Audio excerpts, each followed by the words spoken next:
Hey everybody, good afternoon and welcome back to the Chat GTM podcast. If you're joining us again, if you're here for the first time, thank you for being part of our audience. My name's Michael Beck, your irascible host. I'm coming to you live from the Food on Demand conference here in Dallas, Texas. I am joined by Mr. Atul Sood with the, what's the name of your advisory? Sood Advisory. Sood Advisory. Very creative name. Well, you know, at least they'll remember who's running it when the time comes up. Exactly. So how you doing today, Atul? I'm doing great. This has been a great conference.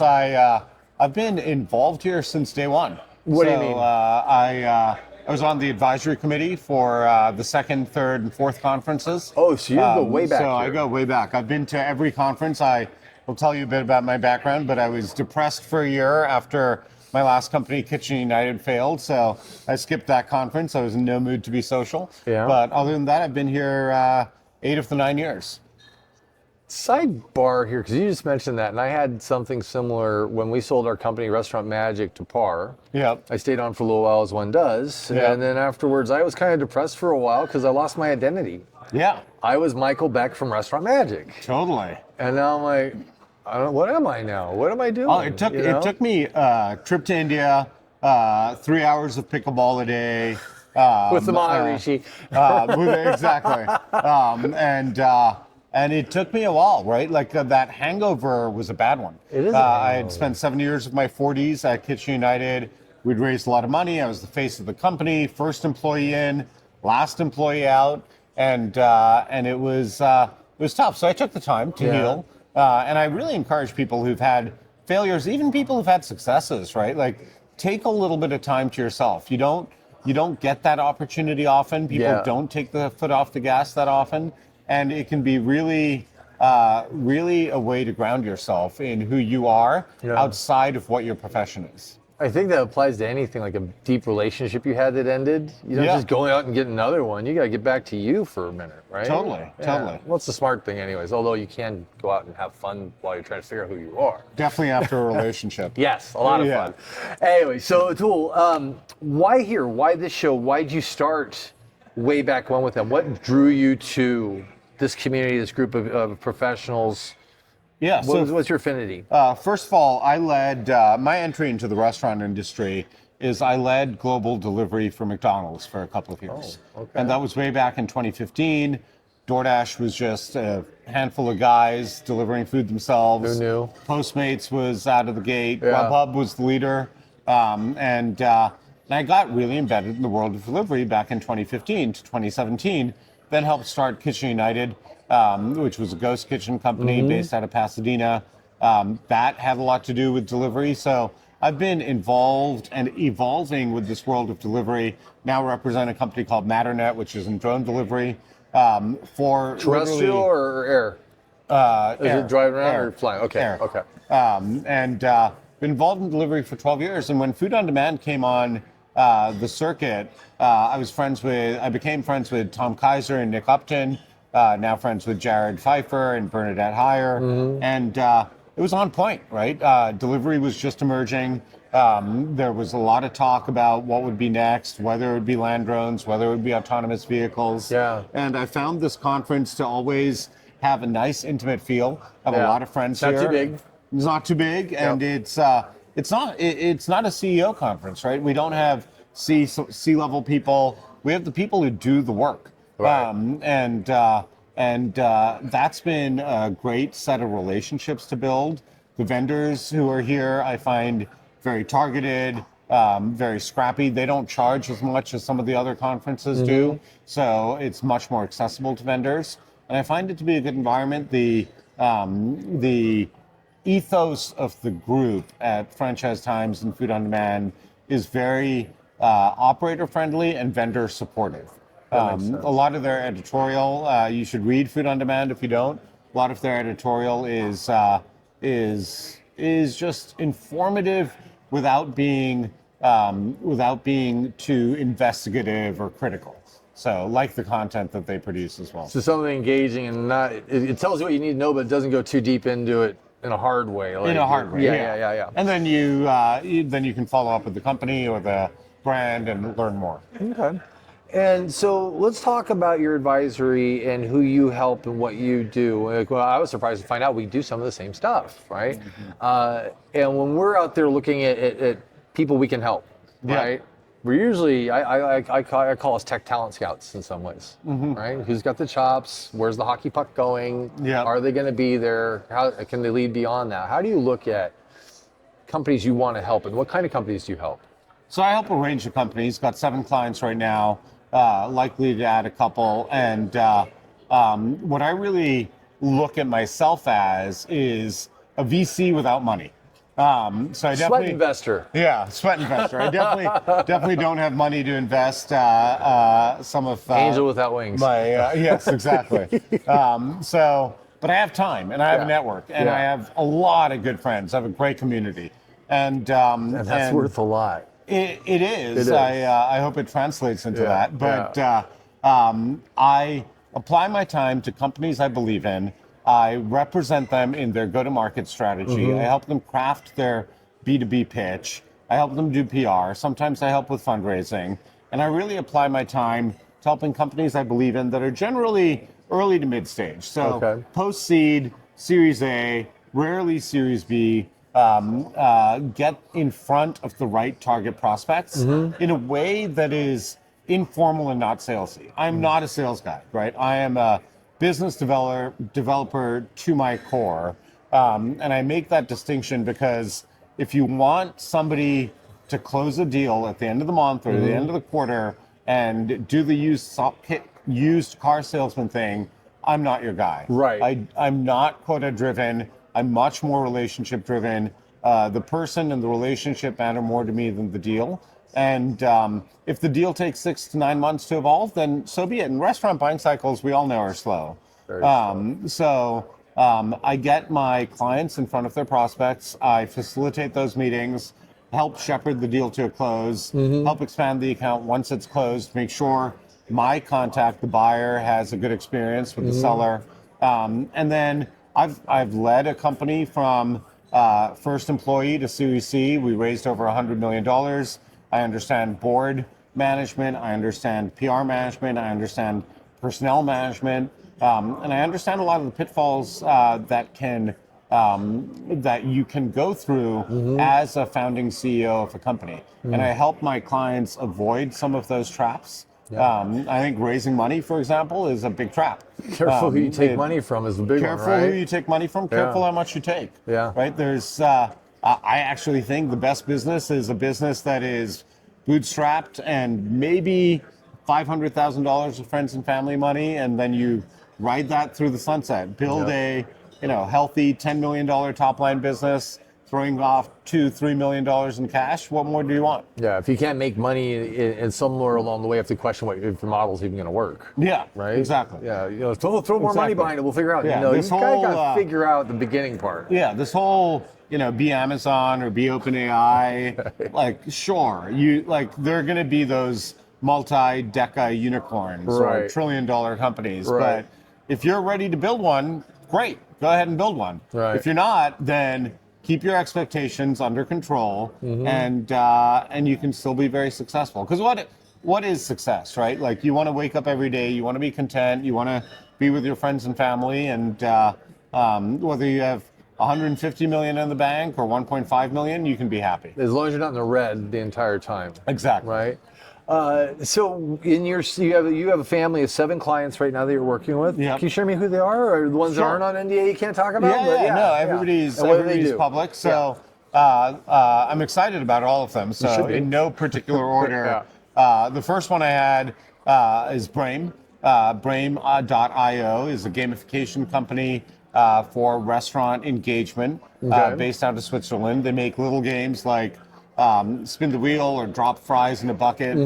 They found that with less costly offers than a BOGO or a $5, $10 off, they can draw people back into the app and into the store more effectively, because it's psychologically proven that if you play a game and get a reward, you feel Gotta good get about that yourself. dopamine hit. So it's run by a couple of brothers, Pascal and Nicola, out of Zurich, Switzerland, and they're great. They were my first client. I'm leading their effort to broaden their footprint in the U.S. Then there was Matternet. Matternet is a drone delivery company. We are doing work with Dave's Hot Chicken. We'll be announcing a couple of other pilots soon. Just started flying over. Dave is tech forward. I mean, Dave is great. Dave's is great. Tech Leon forward all day, Leon Davoyan, who is their CTO, is a great guy. He's awesome. Really good, really humble, forward-thinking, ambitious. Really happy for them. They have an advisor, Jim Mises, who's also an advisor to Matternet, and been really helpful. Really happy with working with them. Work with a construction project management AI company, so really all over the board, right? That company works with a lot of franchisors and franchisees to help streamline their construction costs and timeline, make sure that they happen quickly. Got a great site selection part of that? Not the site selection. Okay. Once sites are selected, everything through final completion of go live. Got it. And that one, we're talking to everybody from Starbucks to just a whole range of companies, really talking to a ton of people. And then also work with a company called TouchTunes. Okay. That one is a digital jukebox. They allow restaurants and bars, they have 65,000 bars, allow restaurants and bars to implement a jukebox, absolutely no cost. And then it's revenue accretive because every time somebody plays a song, you share the revenue with TouchTunes and with the venue. So the franchisee gets revenue. They're in BW3s, they're in Waffle Houses, they're in some Applebee's. Okay. It's the modern jukebox, and it's going really well. A company called Flash, which is a parking lot technology company that allows for driving in and out of the parking lot with license plate recognition. So the gate just goes up. They want to apply that to the drive-through. Oh, wow. So imagine going through a drive-through, never taking your wallet out of your pocket. Oh, wow. That could be really exciting. Yeah. Those are some key ones. Very cool. So if I'm a tech company, I'm watching on right now and I'm feeling pain. Yeah. What pain am I feeling that says, I should really call Atul? I think you are eager to get to market more quickly in a more cost-efficient way. Okay. So, a VP of sales can be fairly expensive, can be a risky bet. You don't know if they're going to be successful or not. So the goal with me is to offer a VP of sales or business development quality tenure, capability, and network with a fraction of the cost. That makes sense. I do charge on a retainer basis plus commission. I tend to take equity in companies because I want to be long-term incentivized, and my clients tend to want to give me equity in order to ensure anchor you to that happens. success. Exactly, and that's great, right? I'm about to start working with a company called Fountain, which is in the HR tech space. They are a fairly advanced company that helps in streamlining recruiting through AI, really eager to get all these companies to market, right? What's great is because I serve so many companies, I'm achieving some economies of scale. So I'll give you an example. I was talking to Subway recently, and I have drone delivery, and then I work with a company called OnPoint, which is delivery to military bases. Whole different game there. Whole different game. Yeah. Subway wants access to military bases.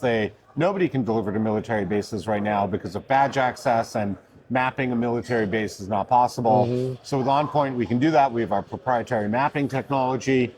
So I'm talking to Subway's off-premise team, and I'm talking about OnPoint.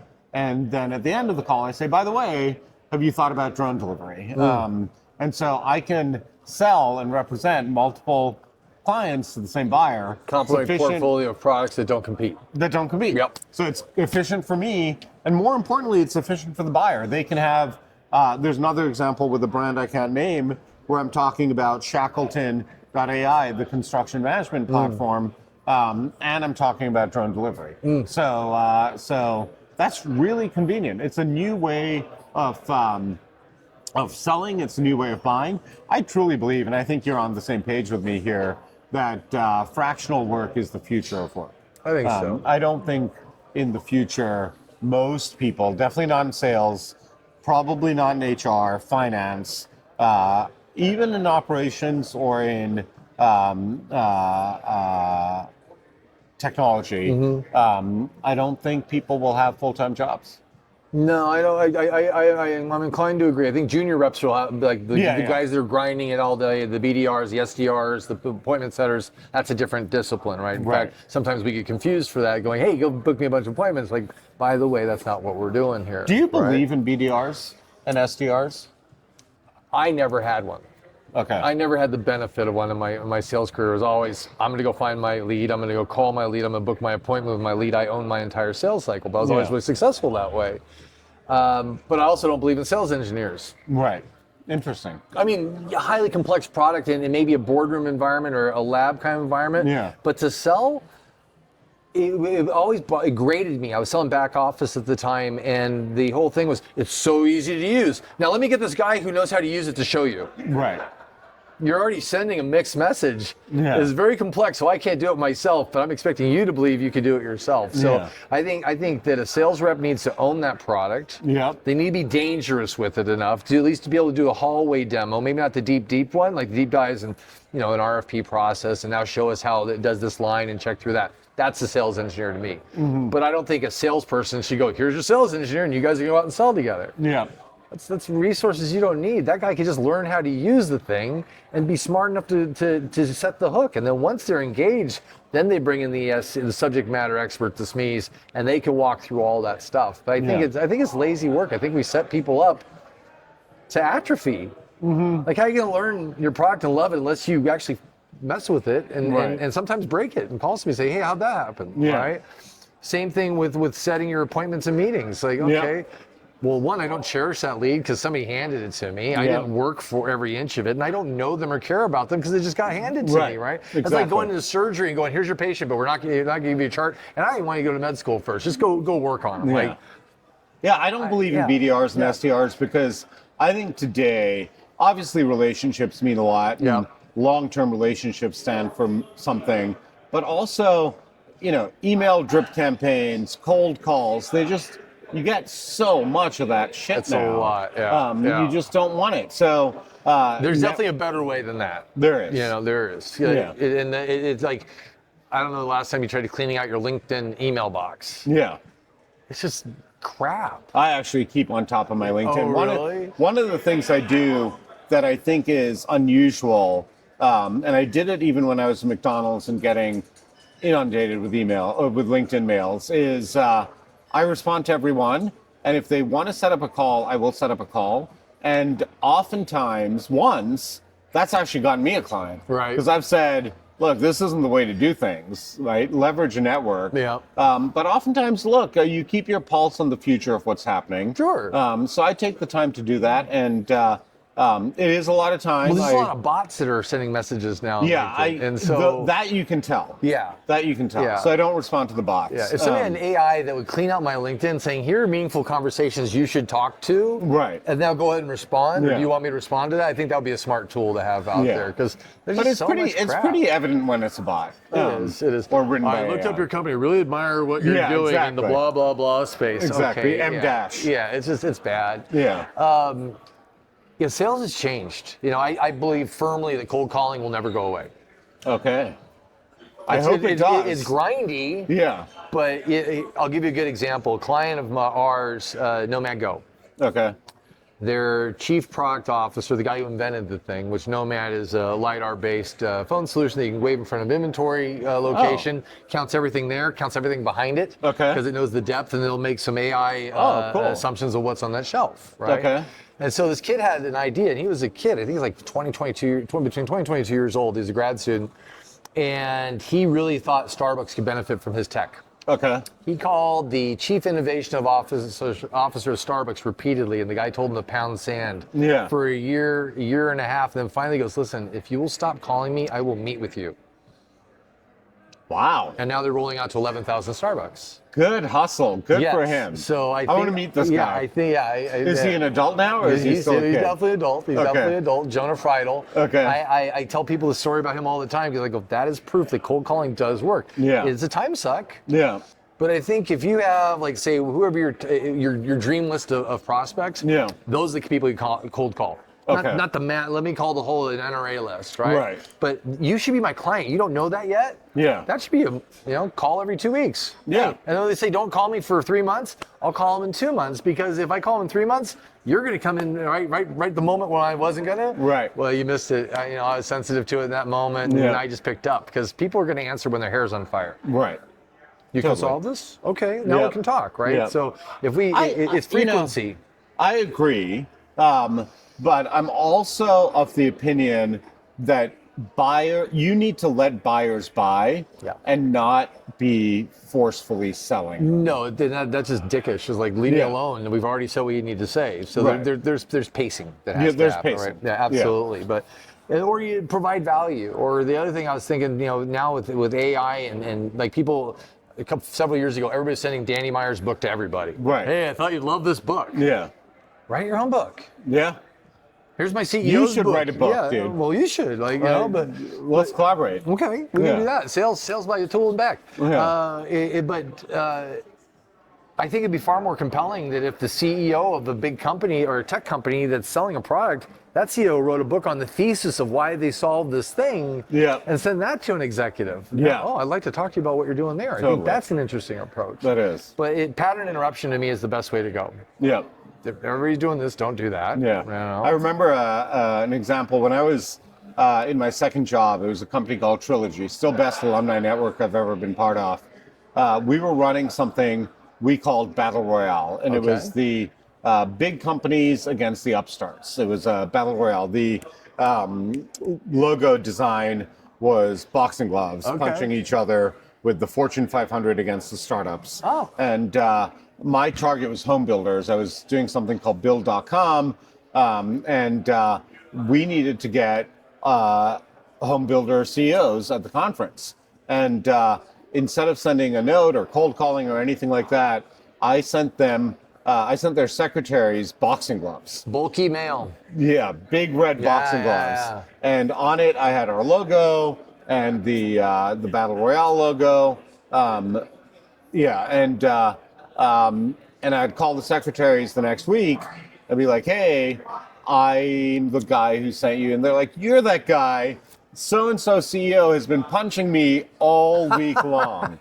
And out of 10 boxing gloves I sent, I got 8 CEO meetings. Pattern interruption. It's different. Yeah. I always mess with the idea, when you go to Vegas, you can rent the track. Oh, yeah. And you can rent Ferraris, Bugattis, Lamborghinis. Yeah. And, what would it be like if you sent somebody a helmet and one driving glove, and they get the other one, the key to whatever car they want to drive. That's cool. Because there's not a CEO out there that doesn't turn into a giant child when he gets to be on the sideline. Yeah. And then you only so many people can be on the track at a time. Right. Meanwhile, everybody's sitting there getting excited about the experience, and the sales reps who are there, plus the C-suite, they're no longer anything other than a bunch of dudes or people. They're gonna have a fantastic time together. I gotta say, one thing I miss about being at McDonald's is all the experiences you get as a buyer. Yeah. I mean, you Pucker buyers up and out get in there, line. buyers out there who are in a decision-making position, you're in a fortunate position. So, be grateful. So we're talking about a little bit about how it seems that we're trending on what's different now, in AI. The cliche I'm using these days, if it's a drinking game and we took a shot every time we heard the acronym, we'd all be trashed nonstop. Oh yeah. So beyond AI, what's different now on the other side of COVID and where we are today? Sales practitioners talking to each other. What's different? I think so from a technology perspective, I think there's a lot that is becoming available in a more tested, functional way because of AI in the background being used to develop it than there was before. So whatever your solution is, loyalty, marketing, drone technology, it's all a lot more, it's getting to be mature faster than it has been in the past. And therefore, hopefully, restaurant buying cycles can accelerate a little bit because you can trust that the product will do what the product says. Right. Because AI has been an input into creation of that product. Do you buy that? A little bit. The thing that pops to my mind is we've seen these signs. We walk the show floor in here. Well, it used to be more prevalent years ago where every booth said 3% back on your labor, 3% food back on your food, 3%. And I go, well, shit, if I subscribe to all these things, somebody's cut me a check. Yeah. Right? And so tech stack bloat is a real thing. And so at what point is some of this stuff noise? Like how much more can you squeeze out? That's a good question. Right? And I think there needs to be consolidation in the industry. A CTO like Leon cannot buy 20 different products. There just needs to be, and there are a lot of companies in the space, and I won't name names, but they're not products, they're features, right? If you take a hard look at your company, is it really a product? Is the feature a wedge? Okay, if the feature is a wedge and you're going to build around it, sure. But if it's just a feature and there are several things in kind of the delivery space that are just features, then take a hard look at yourself and think, am I really building a company here? Yeah. But there needs to be consolidation in the industry. I think Olo has been a consolidator in the past. I think Toast will be, PAR will be. Yeah. Square, I think, wants to get deeper into the industry. It's all about they platforming these days. Yeah, you got to right? be. And who's better than a queue, than a POS system? Just bundle up companies underneath you and offer the whole suite to your customer base. Yeah, and plus you get one hand to shake or throat to choke or however you want to describe it, right? Yeah. With the companies you're working with, it's all tech? All tech. Okay. But it's not all food service. You have, like you said, you have some construction in there. You have some retail, I imagine, in this mix? Not retail yet, but I do consult with a restaurant brand, Curry Up Now. Okay. So I'm really passionate about taking an Indian fast casual chain and making it national. I think it's due. And so Curry Up Now and actually Kati Roll Company are my two bets. Are you Indian? I'm Indian. I don't know. Yeah, I'm Indian. I don't assume. I can put on the accent, but I won't do that here. I am Indian. Sorry, all of a sudden I saw your head doing this. Oh yeah, I am Indian. Where's your family from in India? I was born in Calcutta. Okay. My family's Punjabi, so North Indian. But I actually grew up in 7 countries. So I lived in Singapore, Indonesia, Hong Kong, Japan, London, Saudi Arabia, and then India. Father diplomat? Father banker. Bad banker. He kept getting kicked out of countries and moved to another one. But banker. He was with Citibank for many years, very successful. And it was a great upbringing. Yeah. Incredible upbringing. Feel very fortunate to have friends all over How the many world. languages do you speak? Unfortunately, only 2, English and Hindi. Okay. I used to speak Japanese, but that was 30 years ago. Yeah, if you don't use that one, you lose it really fast, Totally. too. I took Japanese for 3 years in high school. I think. Oh, really? Pizza wa nan desu ka? Watashi wa mago-san desu ne. Wow. But, Not bad. Why? Why? Because I lived in Alaska, and that was the alternate language there, because the fishing fleets came there. Oh, wow. Yeah, strangely enough. Okay.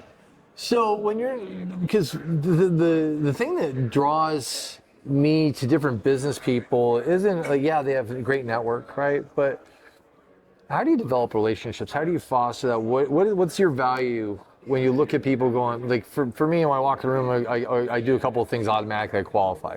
We all do, right? Who's a good value target or opportunity to talk to? But then there's also the human side going, I just want to spend time with these folks, right? And we'd mentioned briefly before that there's intrinsic value to your network. Absolutely. That you developed over X amount of years, right? And part of what your clients, I would assume, is that they'll have some form of access to that, right? How do you gauge who gets in the door?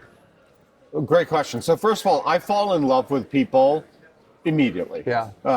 Or I don't. That's called your gut. Right. And but for me, it's true love. I really want to spend all the time with these people. I want to know all about them. I want to share all about myself. I want to break bread. I fall in love. And my girlfriend's okay with it, by the way. But I then want to figure out genuinely how I can help them. I help a lot of people get jobs. Yeah. I'm not a headhunter. I just like helping people get jobs. And I demonstrate care. I think that's what I do first and foremost. And when you do that, you get care back. And I never, obviously, let's take Meredith Sandland over at Starbucks. When she Okay. joined Kitchen United, she's the chief store development officer of Starbucks. Texting her earlier today.